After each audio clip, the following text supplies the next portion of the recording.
Hello everyone, welcome to English में Tyagi passion शिक्षा। आज हम डिस्कस करने जा रहे हैं एनसीईआरटी का चैप्टर 3। इससे पहले हम 2 चैप्टर कर चुके हैं। उन वीडियोस का लिंक आपको डिस्क्रिप्शन में मिल जाएगा। तो चैप्टर 3 है तंतु से वस्त्र तक। तो इसमें मैंने मेन पॉइंट को हाईलाइट कर दिया है। तो इसमें थोड़ा यहाँ पर कपड़ों के बारे में बताया गया है, जैसे ऊनी मफलर, शॉल, साड़ियाँ, ठीक है, कंबल, पर्दे, मेजपोश, तौलिए। तो ये सभी क्या हैं? कपड़े हैं। और ये कौन कौन से कपड़े होते हैं? सूती, ऊनी, रेशमी अथवा संश्लिष्ट या कृत्रिम। नेक्स्ट इम्पोर्टेंट पॉइंट देखते हैं इसमें।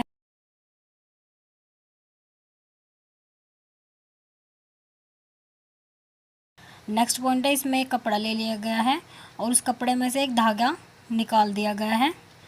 तो पिन से अथवा सुई की सहायता से आप एक धागा धीरे धीरे से बाहर खींचते हैं। हम देखते हैं कि धागों को एक साथ व्यवस्थित करने पर वस्त्र बनता है। तो बहुत सारे धागों को एक साथ इकट्ठा करने से क्या बन जाता है? वस्त्र बन जाता है।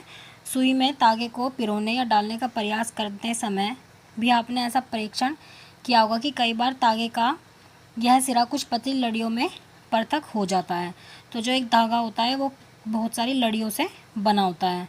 तो ऐसा होने पर तागे को सुई के नाके से गुजारना कठिन हो जाता है। तागे की ये दिखाई देने वाली पतली लड़ियाँ भी और अधिक पतली लड़ियों से मिलकर बनी होती हैं, जिन्हें क्या कहते हैं? तंतु कहते हैं। वस्त्र तागे से मिलकर बनते हैं, ठीक है। तो वस्त्र किससे मिलकर बनता है? तागों से या धागों से। कुछ वस्त्रों जैसे सूती, जूट, रेशमी तथा ऊनी तंतु पादपों तथा जंतुओं से प्राप्त होते हैं। तो इन्हें क्या कहते हैं? प्राकृतिक तंतु कहते हैं। रुई तथा जूट पादपों से प्राप्त होने वाले तंतुओं के उदाहरण हैं। ऊन तथा रेशम ये किससे प्राप्त होते हैं? जंतुओं से। तो ये जंतुओं से प्राप्त होने वाले तागों के उदाहरण हैं। ऊन भेड़ अथवा बकरी का कार्तिन ऊन से प्राप्त होती है। इसे खरगोश, याक तथा ऊँटों के बाल से भी प्राप्त किया जाता है। रेशमी तंतु रेशम कीट कोकून से खींचा जाता है। हजारों वर्ष तक वस्त्र निर्माण के लिए केवल प्राकृतिक तंतुओं का ही उपयोग होता है। पिछले लगभग 100 वर्षों से ऐसे रासायनिक पदार्थों जिनका स्रोत पादप अथवा जंतु नहीं है से तंतुओं का निर्माण किया जा रहा है। इन्हें क्या कहते हैं? संश्लेषित तंतु कहते हैं। नेक्स्ट देखते हैं इसमें नेक्स्ट क्या पॉइंट है। नेक्स्ट है पॉलिएस्टर, नायलॉन और एक्रिलिक संश्लिष्ट तंतुओं के उदाहरण हैं। नेक्स्ट देखते हैं इसमें। नेक्स्ट है कुछ पादप तंतु। तो इसमें बात करेंगे हम रुई की। तो हमें रुई कैसे प्राप्त होती है? क्या आपने कभी तेल के लैंपों के लिए बत्तियां बनाई हैं? इन बत्तियों को बनाने के लिए आप किसका उपयोग करते हैं? रुई का। तो कुछ रुई लीजिए, इसे खींचकर पृथक कर लीजिए। इसके किनारों को ध्यान से देखिए। आपने क्या परीक्षण किया कि छोटी पतली लड़ियाँ जिन्हें आप देख रहे हैं ये किससे बनी होती हैं? कपास तंतुओं से बनी होती हैं। तो रुई कहाँ से आती है? इसे खेतों में उगाया जाता है। साधारणतः कपास के पौधे से ये उगाए जाते हैं और इसके लिए मिट्टी कैसी चाहिए होती है? जहाँ की मृदा काली है और जलवायु उष्ण चाहिए होती है। कपास पादप के फल कपास गोलक लगभग नींबू की माप के होते हैं। पूर्ण परिपक्व होने पर बीज टूटकर खुल जाते हैं और कपास तंतुओं के ढके बिनोले को देखा जा सकता है।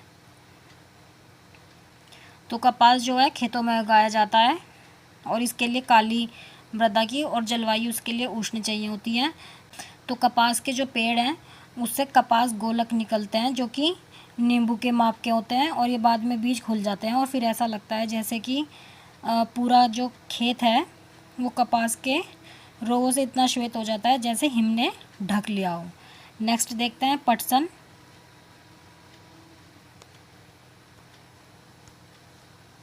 नेक्स्ट है जूट या पटसन। तो पटसन तंतु की पटसन पादप के तने से प्राप्त किया जाता है।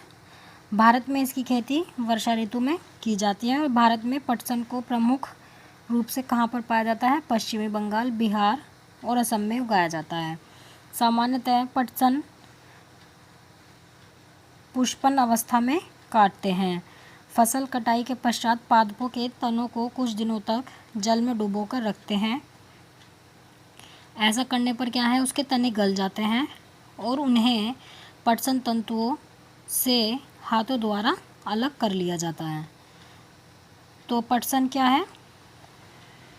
पटसन जो तंतु हैं पटसन पादप से प्राप्त होते हैं और ये भारत में वर्षा ऋतु में पाए जाते हैं और पश्चिमी बंगाल, बिहार और असम में ये उगाए जाते हैं।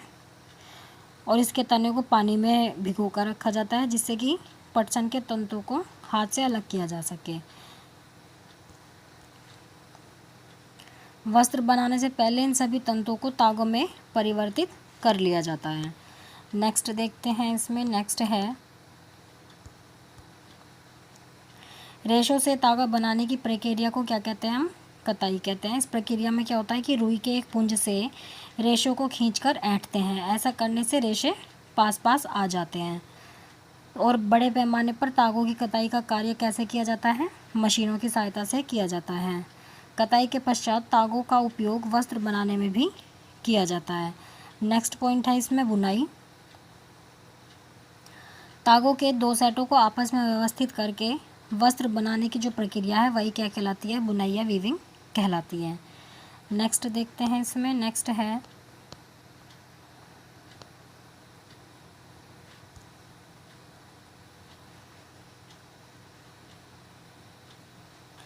है दो सेटों को बुनकर वस्त्रों के तागे बन जाते हैं और तागे वास्तव में कागज़ की पट्टियों की तुलना में बहुत पतले होते हैं। तो वस्त्रों की बुनाई करघों पर भी की जाती है। ये इसमें दिखाया गया है कि करघों पर बुनाई कैसे की जाती है। और एक बुनाई का प्रकार है स्वेटर बुनाई का। नेक्स्ट देखते हैं, इसमें नेक्स्ट है वस्त्र सामग्री का इतिहास। तो इसमें क्या इंपॉर्टेंट पॉइंट है?